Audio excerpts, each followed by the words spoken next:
Hey, what's up, everybody? This is Charles Sebastian, and welcome you guys to another episode of the DREAMERSPRO show, where we cover everything from sports, hot topics, classic debates, entertainment, and we give you guys a fresh perspective on things and how we see them. So, as you guys know, we're currently in the Western Conference Finals, and it's very exciting. Tonight we have a Game 7 against the Thunder versus the Spurs, right?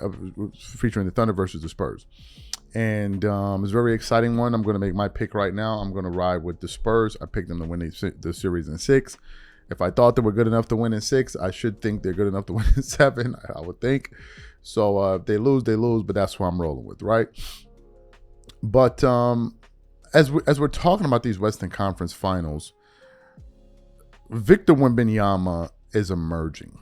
And he's making a lot of fans out of people due to the way that he's been carrying himself and he's been playing. And if you listen to Victor, he's a very accountable player. He holds himself accountable. He doesn't blame his teammates. He's not looking to pass the buck to the next person. He really doesn't make excuses. So I came across a show this week of Chris Broussard on First Things First. And they were talking about Victor Wembanyama after the performance that he had in Game 6, heading into Game 7.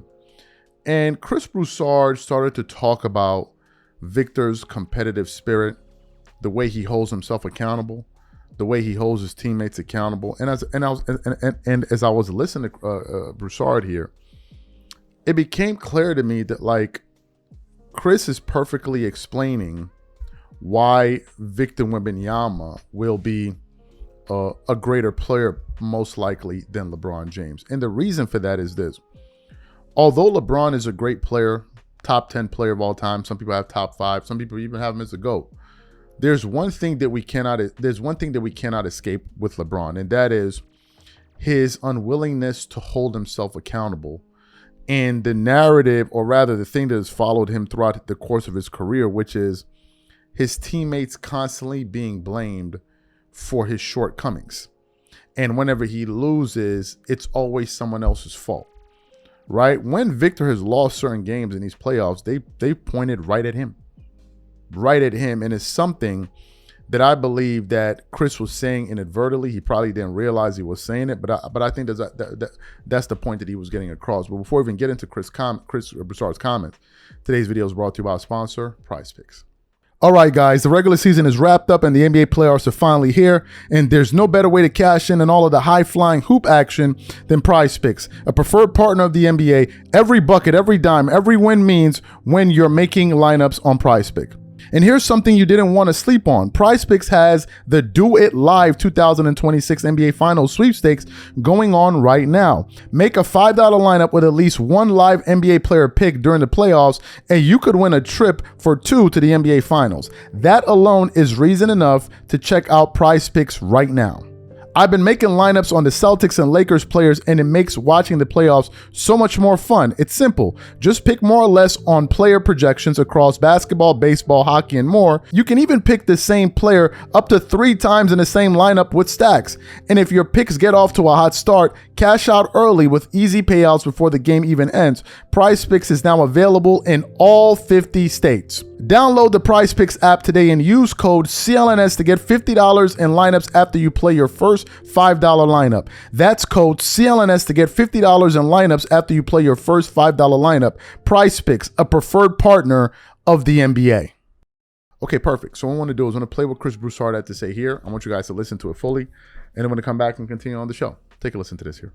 Wemby had 20 in the first half. Thunder got close, and then what's cooler than being cool? Ice cold. Ice cold. They missed 13 straight shots. Spurs went on a 20-0 run. Game was over. San Antonio wins by 27. He sat down with Popovich and was like, look, on-court interviews. Give him nothing No, bounce. there's, no doubt about it. And I got, Nick mentioned it right before we went to the video, little heel turn for Wemby. Look, I get they haven't achieved anything yet, right? Mm-hmm. Like, there's more work to be done. But where is a little bit of joy in your biggest game of your career? You came through, your teammates stepped up. I just wonder, is he going to be he's very uptight, obviously. Yeah. And is he going to be a little too uptight for a Game 7? So that's interesting. I'm not sure I like it. I love it! Yes! I love it, Wilds, and I gotcha. I really had Nick till I started laughing a little bit. This man has one thing and one thing only in his sights. Yeah. It ain't 28 and 10. Yep. It ain't, we're way ahead of schedule. It's not even just getting to the finals. It is holding that Larry O'Brien trophy, and until he holds it in his palm, he will not be, there will not be any fun on-court interviews. No. He is all about business, and that's why, Nick, I am confident. Last night was great. They're going to do it in Game 7. I know I'm ahead of schedule, but last night he came out and he set the tone early, 11-5 in the first quarter. And then the rest of the guy, he got everybody going, and the rest of them, like, he was only in for like half of the 20-0 run in the third quarter. So everybody else got going off of his energy early, and the rest was history. I love it. Okay. So as... Just when you thought you had me. Exactly. As cold as my early playoff predictions were. Excellent. So you heard what Chris Broussard had to say. Now, beyond the fact that Victor's becoming my favorite player in the game, I want Victor to win because I think that with Victor Wembanyama winning the championship, it will usher in a new era into the NBA. Victor is a throwback, right? He's a very, very competitive guy. Very, very competitive. He wants to win everything. He wants to win. He wants to win. What do you call it? He wants to win all-star games. He's not satisfied with just going to the Western Conference Finals or even going to the finals. The guy wants to win it all. He takes things personally. That's very Kobe Bryant, Michael Jordan-esque. And since Kobe has left the NBA, it's essentially turned into the cupcake era. Everybody give me like, let's hold hands, let's blow each other kisses. I love you, you love me. It's been one big kumbaya fest. And it's time to get back to that grittiness. Seriously. Enough with the niceties, enough with the nice guy stuff, enough with us trying to be friends and hold hands. No. It's us versus them. And Victor looks like a no-nonsense kind of guy. Go back and look at Kobe Bryant when he was winning games, I think in the championship and all of that. He was like, is the job done? The job is not finished. People are like, you got to be happy. He's like, happy for what? We haven't won anything. And to me, that's reestablishing a new standard, which is if you don't win, then we didn't really accomplish much here. And it gets away from this thing of celebrating just getting there. Oh, well, I made it there. No. The goal wasn't to make it there. The goal was to win. And I think that he is going to change the way we talk about winning and championship culture in the NBA. That's why I want him to win most importantly. It's time to usher in a new era, a new energy around the game. Victor's ferocious, man. You saw him in game 1 dunking the ball, holding onto the ball, like barking. Like, we need that energy. And there's no one in media covering for him. When Victor plays well, everybody gives him his props.